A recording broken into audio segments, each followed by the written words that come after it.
disturbing interrogation room confessions will haunt you. Be wary, they are not for the faint of heart. Starting off in our number 10 spot, we have Jared Murray. On December 5th, 2012 in Asher, Oklahoma, Gennaro Sanchez was tragically killed by Jared Murray, a fellow student at East Central University. Murray, who had expressed his desire to experience what it felt like to kill someone, targeted Sanchez as his victim. Sanchez agreed to give Murray a ride to Walmart in exchange for $20 for gas. From here, a series of horrifying things happened that of course ended up in tragedy. Shortly after leaving the scene of the crime, Murray encountered a driver and sought assistance in getting his truck out of the ditch, fabricating a story about running off the road. The driver gave Murray a ride to his grandparents' house where he contacted his roommate for help. Failing to reach his roommate's parents, Murray went to his roommate's parents' house where he received a can of WD-40 from the father to potentially erase his fingerprints from the crime scene. Accompanied by his roommate's father, Murray returned to an abandoned house near the crime scene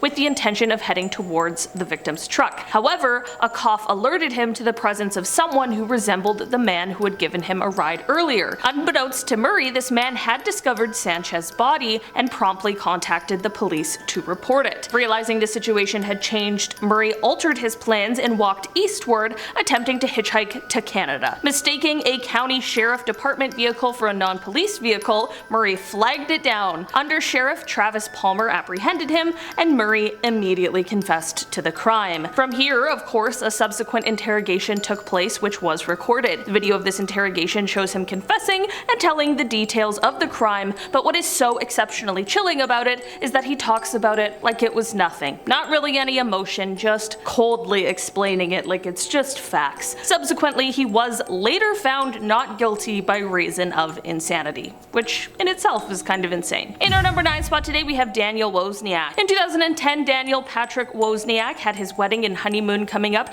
that were of course going to cost a lot of money. Instead of getting a second job or simply just doing literally anything else in the entire world, he decided to do the unthinkable. He ended up taking the life of his neighbor Samuel Hare and his friend Juri Kabushi so that he could steal money from them. It is absolutely insane that this is the story behind this crime, but I really could not make this stuff up. He ended up confessing his crimes to the police. You wanted to talk to me, what's going on? I'm crazy and I did it. You did what? I killed Julie and I killed Sam. It's so strange how he's just so matter of fact about that, but then suddenly it's like a switch flips and he's acting like the Joker. Was? Money and insanity. Money and insanity. Okay.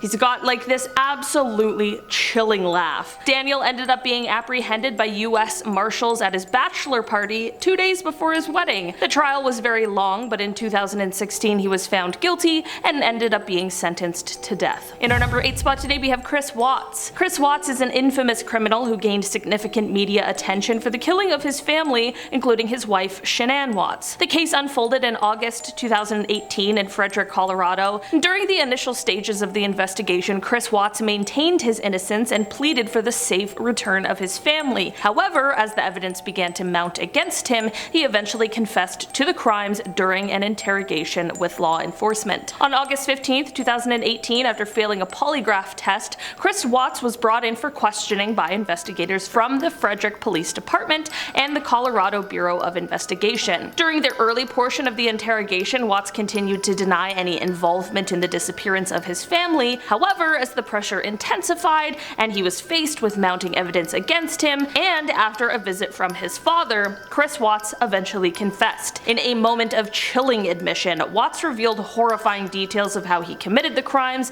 as well as what happened following the event. The interrogation and subsequent confession were pivotal moments in the investigation, leading to the recovery of the victim's remains and the formal charges filed against Chris Watts. He was ultimately convicted and sentenced to serve multiple life sentences without the possibility of parole. In our number 7 spot today, we have Elizabeth Wetlaufer. This very messed up confession comes from a woman who is named Elizabeth Wetlaufer. She was a nurse in Canada who was working at a long-term care home for elderly people. This woman, who was supposed to have dedicated her life to helping and caring for these people, instead was what has been dubbed an angel of death. Between 2007 and 2014, she confessed to killing 8 of her patients, and she also confessed to attempting to take the lives of 4 more. On October 5th, 2016, she sat down with Detective Constable Nathan Hergott of the Woodstock Police Department, where she was recorded giving her 2.5-hour confession, and man, she's just talking like she's describing what she had for lunch and not what terrible things she did for actual years.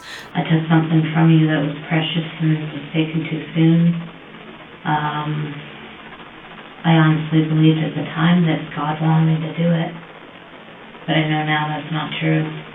Elizabeth is Canada's most prolific female serial killer, which is truly a title no one should aspire to hold. In our number 6 spot today, we have Cameron Rogers. Back in 2018, a 2-year-long trial came to a close as Cameron Rogers, the defendant, pleaded guilty to his charges in the death of his parents. Ultimately, Rogers received a life sentence with no chance of parole for 20 years, leaving his family members concerned about the eventual parole hearing. They expressed fear for the day when he might be released, as it raised concerns for the safety and well-being of the extended family. Graham Gleddy, brother to Meryl Gleddy, one of the victims, shared an unsettling account of speaking to Cameron on the day of the crimes when he called their home inquiring about their absence from a birthday dinner. During the conversation, Cameron calmly assured Graham that everything was fine and that they wouldn't be attending the family dinner. The investigation was set in motion when Cameron contacted the Montreal police in November 2016, discussing the killings of his parents, which led to involvement from the Ottawa Police Service. Upon their arrival at the Rogers residence, the officers discovered the bodies. There is a very chilling interrogation tape that was recorded after Cameron Rogers had been picked up by the Ottawa police, in which he admits to the crimes and explains what he did during and afterwards. These interviews are certainly not for the faint of heart.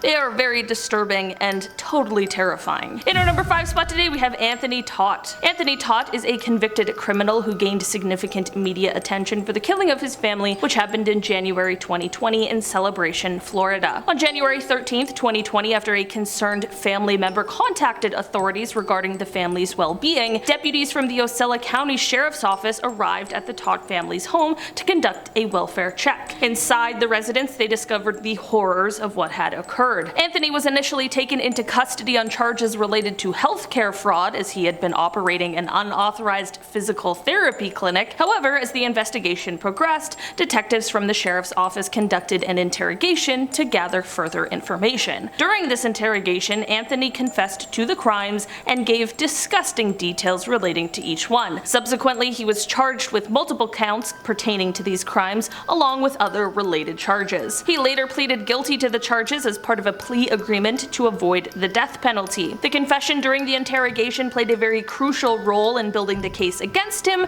and bringing justice for the victims. He is currently serving multiple life sentences without the possibility of parole. In our number 4 spot today, we have Robert Pickton. This horrible person is one of the worst Canadians to have ever lived and is one of our country's worst serial killers ever. I'll be honest, this confession didn't come by way of the interrogation room, but it did come by way of an undercover police officer, which is definitely very cool and shows the skill level of the officers working the case. Pickton dropped out of school and began working at his family's pig farm, and this is where most of his absolutely horrific crimes took place. He was first arrested in 2002 and was convicted in 2007 of taking the lives of 6 people, but through an extremely lengthy investigation, evidence of many more killings came to light. During his time in jail, an undercover police officer posed as his cellmate, and Pickton confessed 49 crimes to him. I was doing my work, maybe 50. That's what I was stopping people for. Yeah. I was doing my work, make a big battle. Big crimes. Yeah, he was saying to the undercover officer that he wanted to take one more life to make it an even 50, and that he only got caught because he was sloppy. The entire trial was a bit of a mess, but it did lead to a life sentence without the possibility of parole for 25 years, which was the longest possible sentence under Canadian law at the time. This unfortunately does mean that he will be eligible for parole within the next decade. In our number 3 spot today, we have Richard Cottingham. Richard Cottingham is an American serial killer who operated during the 1970s and 1980s. He was convicted of multiple killings and gained notoriety for his heinous crimes. During interrogations, Cottingham provided some details about his crimes, but his confessions were often very inconsistent and lacked specific information. It is believed that he deliberately withheld certain details and manipulated the information he shared to maintain control and try and play mind games with the investigators. Cottingham's confessions came in different forms and at various stages of the investigation. Some were made during initial interviews, while others were revealed during subsequent interrogations or trial proceedings. Over time, investigators were able to gather enough evidence to link him to multiple killings and establish his involvement in a series of brutal crimes. Despite his confessions, Cottingham has been known to change his story or provide contradictory information. It is suspected that he may have committed more crimes than those for which he was convicted, but the exact number remains unknown. Overall, Cottingham's confessions during interrogations were marked by partial admissions, evasiveness, and a desire to maintain control. The fragmented nature of his confessions added to the challenge of fully understanding the extent of his crimes and identifying all of his victims. In our number 2 spot today, we have Ryan McGuire. In 2018, a brutal double killing occurred in Baltimore, Maryland, involving neighbors Judy Slebzak and Cindy Testerman. However, the police swiftly apprehended the killer thanks to surveillance footage obtained from one of the victims' homes, and this was followed up with a chilling interrogation room confession. On the eve of Cindy's 62nd birthday, her friends and family tried to reach her but couldn't get in touch. Concerned, her son Robert went to check on her at her Rosedale residence. To his shock, he found her lying unresponsive on the kitchen floor. Robert immediately contacted the authorities, and the police discovered signs of a burglary at Cindy's home with valuable items missing, including her 2013 Honda Accord. During the course of the investigation, the detectives focused their attention on the house across the street, belonging to 66-year-old Judy Elizabeth Slebzak, Cindy's neighbor. While searching Judy's home, they also discovered that she too had been killed. The detectives quickly identified a suspect after reviewing surveillance footage from Cindy's doorbell camera. The footage showed 32-year-old Ryan Michael McGuire as the last person to enter her home on June 23, 2018, before her body was found the following day. The police initiated a search for Cindy's missing Honda Accord, which they traced to a Baltimore motel where they apprehended Ryan without incident. He was in possession of several stolen items from Cindy's home as well. On June 27, 2018, Ryan was brought in for questioning, where he confessed to both crimes. According to police records, Ryan had no fixed address and had been residing with his stepmother Judy at the time. He had been planning the crime for months and ultimately carried out the act on May 20th, 2018. Ryan revealed that he targeted Cindy because she had been asking too many questions, and he admitted to taking her life on June 23, 2018. Finally, in our number 1 spot today, we have Manuel Vela. In 2016, Manuel Vela took the life of his girlfriend, Katrina Rivera. She was initially reported missing, but after taking police on a car chase, he ended up being arrested and her body was found inside of his car. There are some exceptionally disturbing details about this case that I cannot go into, but it definitely was an incredibly terrible situation. Just like everything really on this list. After the chase, he was taken into police custody where he continued to display very strange and scary behavior, and he also ended up confessing to the crime. So, do you think that you're possessed by the devil? Me? Yeah. I'm the Antichrist. Apparently this all happened because she had told him that she didn't want to be together anymore, which truly is so scary. It is abundantly clear that Manuel suffered from a multitude of mental health issues that clearly weren't being dealt with, and shortly after this terrible event, Manuel ended up taking his own life in his jail cell. Alright guys, that has been our list for today. Thanks so much for checking it out. I've been your host today, Olivia Kozlowski, and I will see you again soon. Bye!